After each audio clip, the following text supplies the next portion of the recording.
Dalphond. Merci, Mme la Présidente.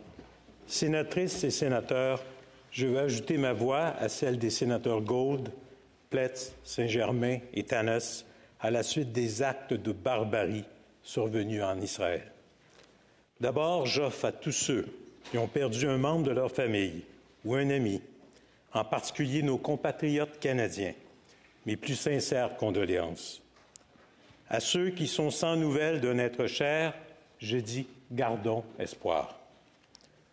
Ensuite, je veux exprimer notre solidarité envers Israël et son peuple et notre condamnation des actes injustifiables commis par les membres du Hamas, une organisation terroriste qui n'hésite pas à tuer, blesser ou enlever des civils innocents, dont des enfants.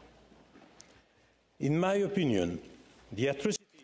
À mon avis, les atrocités commises par le Hamas le 7 octobre constituent des violations manifestes des droits de la personne et ne peuvent être justifiées par le droit international, y compris les règles de la guerre. En fait, il s'agit d'actes barbares qui confirment que le Hamas est une organisation terroriste qui doit être neutralisée.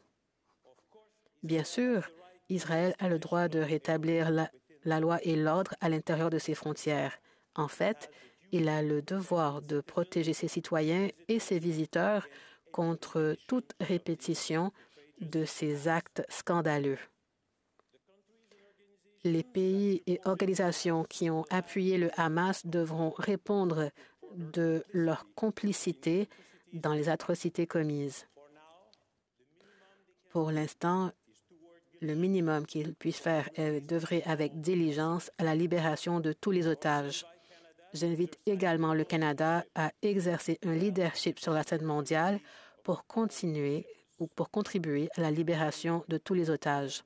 Enfin, j'ai été profondément attristée de voir des groupes dans des villes canadiennes manifester leur soutien au Hamas compte tenu des atrocités qu'ils ont commises contre les civils. Chers collègues, notre pays est fondé sur l'État de droit et le respect de la vie et de la dignité de tous, indépendamment de leur origine, leur croyance, leur religion ou leur opinion. Ces valeurs fondamentales font partie de notre contrat social en tant que pays et nous devons le réaffirmer haut et fort.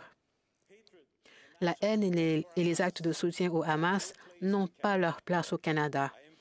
J'invite tous les dirigeants et les personnes influentes, y compris les responsables politiques et religieux, à réaffirmer ces valeurs et à appeler à une paix durable au Moyen-Orient, fondée sur le respect mutuel et la solution des deux États. Merci.